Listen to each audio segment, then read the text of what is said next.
ગુજરાત ગૌરવ દિવસની ઉજવણીના ઉપલક્ષ્યમાં ત્રિદિવસીય શસ્ત્ર પ્રદર્શનનું આયોજન સુરત પોલીસ દ્વારા કરવામાં આવ્યું છે, જેમાં સેનામાં વપરાતા તમામ શસ્ત્રોનું પ્રદર્શન લોકો નજીકથી નિહાળી શકશે।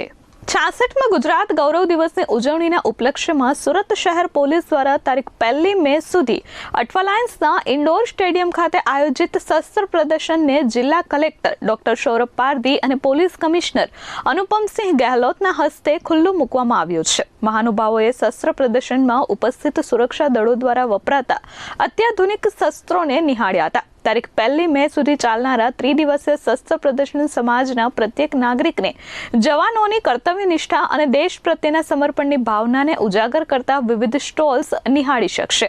સુરતવાસીઓ સવારના 10:30 થી રાતના 10:30 સુધી પ્રદર્શનની મુલાકાત લઈ શકશે।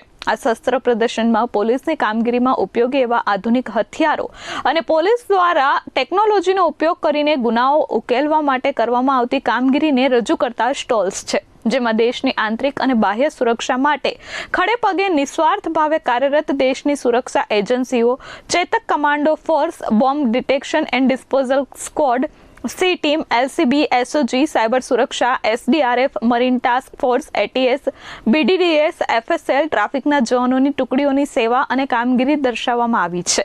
આ અવસરે સુરત શહેર પોલીસ અધિકારીઓ, કર્મચારીઓ, વિવિધ શાળાના વિદ્યાર્થીઓ, શિક્ષકો અને શહેરીજનો ઉપસ્થિત રહ્યા હતા। 1 મે ગુજરાતના સ્થાપના દિવસ હોય છે।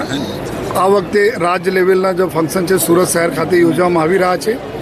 એના જ ભાગરૂપે આજથી 29 એપ્રિલથી લઈને 1 મે તક સવારે 10:30 વાગ્યાથી લઈને રાત્રે 10:30 વાગ્યા તક ઇન્ડોર સ્ટેડિયમ અઠવા ખાતે એક ગુજરાત પોલીસ દ્વારા આપણે ગુજરાતના સુરક્ષા અને ગુજરાતના પ્રજાજનોની સુરક્ષા માટે લેવાતા ઉપયોગમાં લેવાતા તમામ એવા ઇક્વિપમેન્ટ્સ, હથિયારના ખૂબ સરસ અહીંયા પ્રદર્શની રાખવામાં આવેલી છે। જો આ 3 દિવસની પ્રદર્શની છે તો મારી એક રિક્વેસ્ટ છે બધા સુરતના નગરજનો છે કે આપ આપણા સપરિવાર અહીંયા પધારો, બાળકોને લઈને આવો અને આ બધા પ્રદર્શનીના જો લાભ લો। जो है माननीय मुख्यमंत्री श्री, माननीय डिप्टी सीएम साहब ने भी एक अपील है जो है कि हमारा વધુ લોકો આવે અને આ જાણે કે એની સુરક્ષા માટે જો એના પોલીસ બળ જો તૈનાત છે એના કઈ પ્રકારના ઇક્વિપમેન્ટ્સ હોય છે।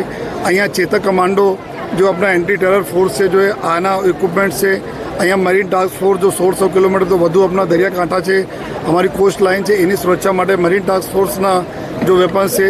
स्टेट डिजास्टर रिलीफ जो फोर्स है हमारी जो है જેમાં પૂર હોય કે કોઈ કલેમિટી આવે તો એના માટે ઉપયોગમાં લેવાતા તમામ એવા સાધનો જો है એના અહીંયા ડિસ્પ્લે છે। જો है બમ ડિટેક્ટ કરવા માટે, ડિફ્યુઝ કરવા માટેના જો સાધનો છે એના અહીંયા પ્રદર્શન કરવામાં આવેલા છે। સાયબર ક્રાઇમ હોય, ટ્રાફિકની વ્યવસ્થા, તમામ પ્રકારના અહીંયા ગુજરાત પોલીસ જો વાપરે છે આ બધા ઇક્વિપમેન્ટના એવા મોકા બી લોકોને બહુ ઓછા મળે છે। એના માટે હું બધાને રિક્વેસ્ટ કરીએ છીએ લોકો આવે અને અહીંયા આવીને પ્રદર્શનીના લાભ લે અને તમામ સ્કૂલ કોલેજીસને બી અમે રિક્વેસ્ટ કરીએ છીએ આ બધા બી આવો, अपने समय प्रमाणे आओ और અહીંયા લાભ લો એ બધાને અમે રિક્વેસ્ટ કરીએ છીએ। Bureau report S24 news Surat.